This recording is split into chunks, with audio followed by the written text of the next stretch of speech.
Hey everybody, welcome back to the Rideshare Hub. I'm Jacob Letman. Before we get going with today's video, if you signed up for Uber, but you forgot to use a referral code, it's okay. I got you covered. Jump down into the video description below.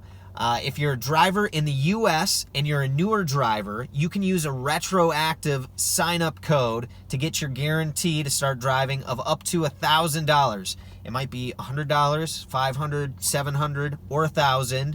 But if you're a driver in the US and you need a retroactive bonus code, again, it's in the video description below. All right, check it out.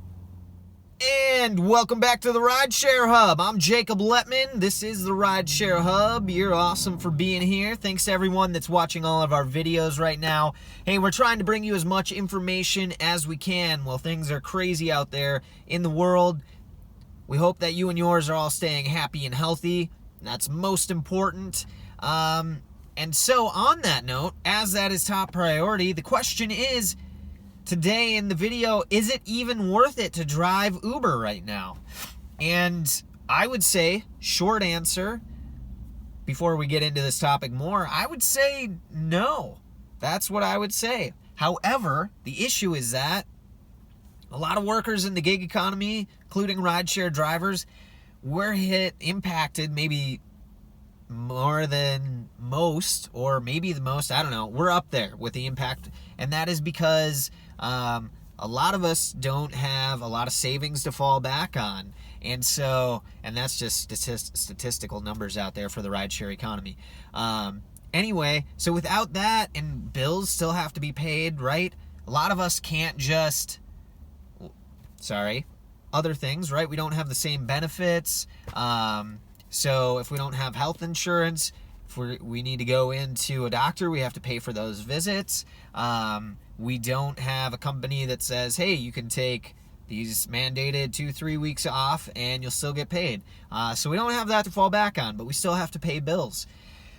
So that's what makes this a tricky question, right? But with that, I just want to go over kind of the risks of continuing to drive so that you guys can be aware, not to cause mass hysteria, not to freak you out.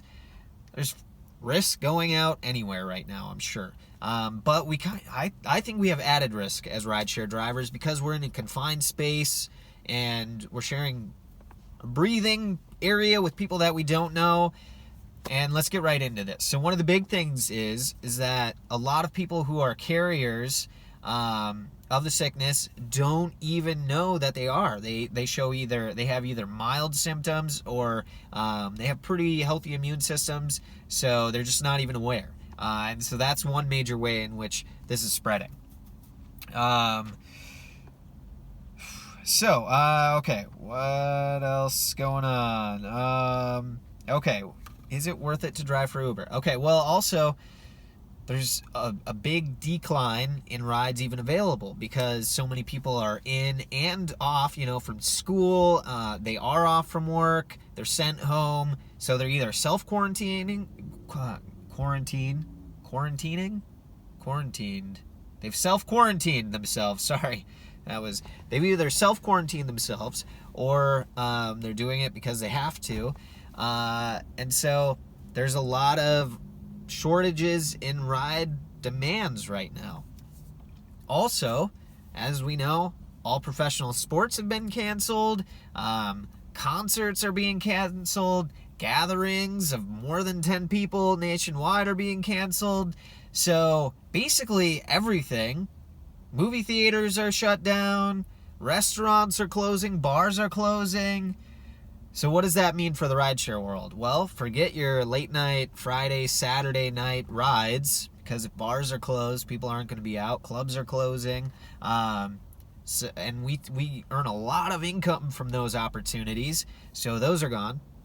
And with those big events and our big driving nights come surges, right? And that's a time that a lot of drivers really rely on, really focus on driving so that they can make their income. And so we're going to have to shift away from that because those surges just aren't going to be there. So that's an issue. What else is going on? Okay. Well, here's a big question as well. how is your personal health? And I think this is an opportunity for us all to sit down and see where we're at, right? First of all, are you in a demographic that is more susceptible to getting sick? And so straight from the CDC website, Center for Disease Control, older adults, they didn't specify an age, so just older. Do you feel like an old person? Some days I wake up and feel like an old person.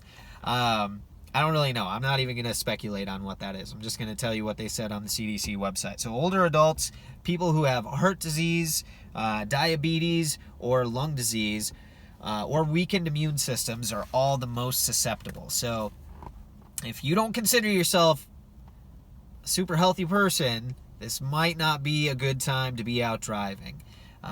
We have videos on if you do have to drive, you do decide to drive. We have videos on things that you should have in your vehicle, ways to take care of yourself so that you can do the absolute best of taking care of your health at this time.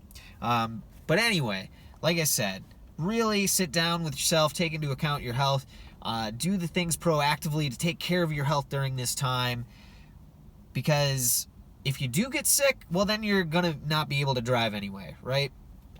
And then on that note, I just want to let you know some things to look out for. If you do feel these symptoms, to go in and get checked.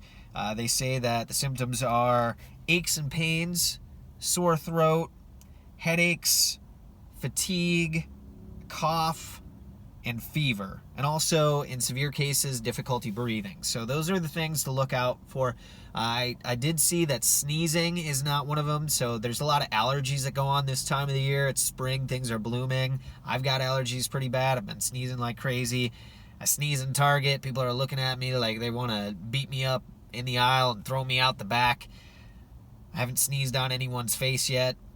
But if they keep looking at me like that, I might just load up a sneeze and achoo right in their face. What do you think about that? Anyway, so those are things to look out for, right? Take account of your health, where you're at. Try and take care of yourself. Watch our other videos on what you need to do for your health. And if you do feel any of those symptoms, go in and get tested, right? A lot of places offer free testing.